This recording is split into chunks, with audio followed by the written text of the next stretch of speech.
This is a stimulus update and daily news report. Got some important update to share with you. The big question, are we going to receive stimulus checks in 2023? It depends on one factor. I'll go through that article. $600 checks are going out to certain Americans by Thanksgiving.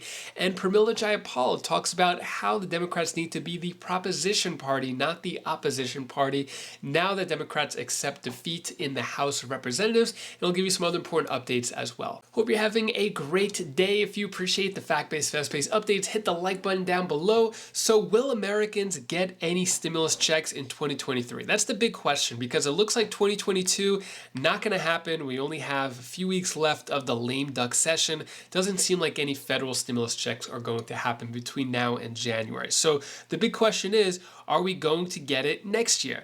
So there's been no stimulus aid this year, but that could change in 2023 if one thing happens.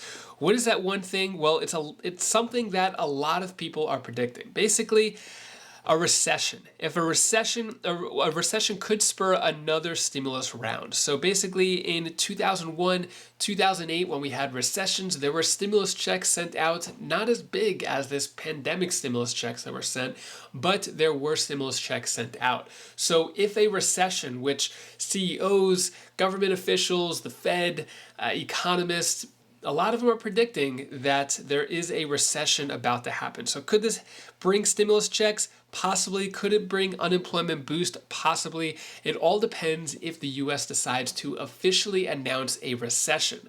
If it is officially announced, then there is a really good chance there could be some stimulus check, maybe not as high as a $1,400 one, which we last got as on a federal level, but there could be a lower level stimulus check. So I want to keep it real with you. We're not going to get any stimulus checks in 2022. 2023 is a possibility, all depending on if a recession is officially announced. When it comes to other aid going out, one-time lump sum of $600 sent to 800,000 Americans in time for Thanksgiving as part of billion-dollar package. So $600 being sent out in Idaho. This is going on in Idaho, and what they're saying here is by Thanksgiving, almost everybody that didn't file late or have complication or get flagged should be done. So looks like $300 for individuals and then $600 for joint filers in Idaho. So yeah, if you're in Idaho expecting your stimulus check, your rebate check, it should come by Thanksgiving. And it's saying even after Thanksgiving, some still may be waiting for the rebate checks, but they're hoping to get it by Thanksgiving. So that's going on in Idaho. When it comes to what else is being done for the American people, especially people fixed income, low income, SSI, SSDI, veterans, what is being done to address those groups? Because we're seeing on a regular basis, states are giving out stimulus checks, counties, we're seeing guaranteed income programs, but what about the people who are struggling the most? We're not really hearing too much about that, unfortunately. But when it comes to what else is going to be done for the country, take a look at what Pramila Jayapal has to say. But now that you know that you're looking at a Kevin McCarthy speakership, are you less happy? Well, of course. I mean, there's no question we would have been happiest if we could have held the House and done the rest of the agenda, which clearly the country responded to, Joy. I mean, when you look at the election results, and here's the thing, if you promise a bunch of things and you put together a diverse coalition, and then you deliver on things like climate change and student debt cancellation and the American Rescue Plan, people get excited and they want to come out and vote for you. If you say we're going to codify abortion rights and voting rights, so there's a lot of the agenda that we still have to get done. But I will tell you that the power of the populist progressive movement across the country is clear. It's clear with these candidates who are not just candidates that won in deep blue districts. They are candidates who won in very competitive frontline districts, like in Pennsylvania. In Oregon, we got 2 progressives elected in frontline districts in Oregon. And it matches the populist ballot initiatives that won across the country, right? Like legalizing marijuana, raising the minimum wage, capping interest rates on medical debt. These are all things that won, expanding Medicaid in a state like South Dakota. Absolutely. So these are the things that won, and I think the lesson for us here is we might have to be an opposition party in the House with Republican leadership, last line of defense, but we also have to be a proposition party. We have to show people what we stand for, give people hope that if we get into office, we will do what we did again in this last term, pass more stuff that lifts working people, poor people, people of color up. Well, see, here's the thing. So I mean, I know student loan debt relief. I'll take that one for just a moment, because I know for a lot of people, not just young people, but folks who can't buy a house because they still have this. It was a big deal. The fear now is that the vengeful other side, that their goal will be to try to take away those things, to somehow repeal that legislation, to go after that, because they're very much against it. They filed lawsuits about it. Is there enough of a Democratic threshold and enough of a crossover sort of normie Republican threshold to hang on to the gains? Well, the line of defense is going to be in the Senate and the White House, right? So, I mean, we may not be able to hold all the wins in the House. And in fact, what we might get in the House, I hate this, but what we might get is a really sharp contrast. Republicans trying to strip Social Security and Medicare, right? Isn't it weird that they think that's a winning idea, that they're going to make old people poor?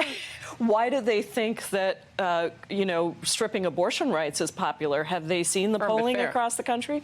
I mean, I don't know that this is all going to be logical. And they're going to have a very slim margin in the House, which means that somebody tried to compare the Freedom Caucus and the Progressive Caucus, and I said, oh, I'm sorry, they're totally different. Very different. The Progressive Caucus is a caucus of yes. We know how to govern. We know how to push. We'll push. But we know how to govern. We know how to land the plane. We know how to get stuff done. We have real values that drive us. The Freedom Caucus is a caucus of no. They don't know how to govern. I don't know what they stand for, and they really want to blow things up. And so I think that's the fight you're going to see now between the Marjorie Taylor Greenes and maybe some more, moderate members who might have won in blue districts. They're going to have to run again in 2 years. And they're going to have to decide, do they want to be the party of Donald Trump and continue to do that, or do they actually want to try and work with us to get some things done? I think they stand for impeaching Hunter Biden, even though he's not president. But let's go on to the lame duck. I have to talk lame duck. Sorry for my audience. I got to do some nerdy stuff here with the Congresswoman. The lame duck then now becomes really important. Yes. Because it is the last chance, for those who are not familiar with the way kind of it works, is that you guys now have the current caucus is still in place until the new Congress comes in January. So there's a possibility that you guys can get some priorities done. What would be at the top of the list? Because we know that there's an issue with DACA. Yes. And there might be an opening. We're hearing some reporting that there might be an opening in the Senate to do something on DACA. Voting rights would be great, because obviously, clearly, we need some work on that. And police reform, I know, was still left on the table. What do you think could, in theory, get done in the lame duck? Well, immigration, DACA, and farm worker modernization, I mean, those two populations are bipartisan. They both got bipartisan votes. So the hope is that we can get to something that we can pass in this lame duck session with this Senate and this House.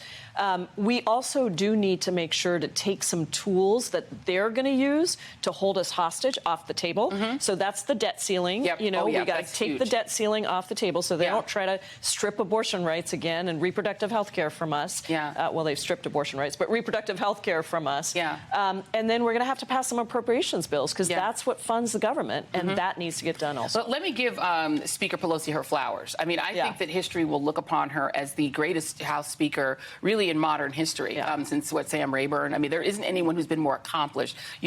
People they can say whatever they want about it. This lady gets the job done. She does. The question I think that kind of hangs over is, if she's done so much, does she drop the mic? And does she say, you know what, I have done so much? I mean, between passing Obamacare, all of the things Biden has gotten through, she shepherded through. We talked about that very difficult infrastructure bill. She got that through. Do you expect her to remain and obviously dealing with her husband and what the horrors that happened to him, God bless him.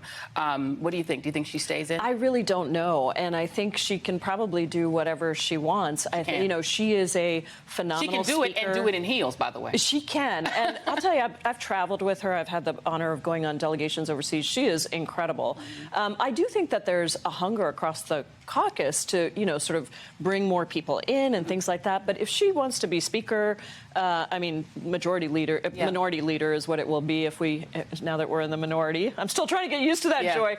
But, I think that she will, she'll probably be able to do that. So let's see what happens. They do not have an accomplished speaker the way we had Speaker Pelosi. They have Kevin McCarthy, who is not going to be able to bring that caucus, in my view, together. They're going to fight with each other. It is going to be, instead of Dems in disarray, which always used to be a problem when we were described that way, this is Republicans in ruin, right? Like they are going to be fighting with each other. I think that no matter what you know about, think about all of these folks, it is very clear that they are replacing excellence with mediocrity. That's right. And that is just that is just happening. On every level. That is including just across the House caucus. A lot of women who work in the workplace have been through this. So this lady getting replaced with somebody lesser. That's just, it is what it is. Congresswoman Pramila Jayapal. Thank you. Do you believe Pramila Jayapal and the Democrats are going to deliver, even if they are not in the majority of the House? Are things going to be different now?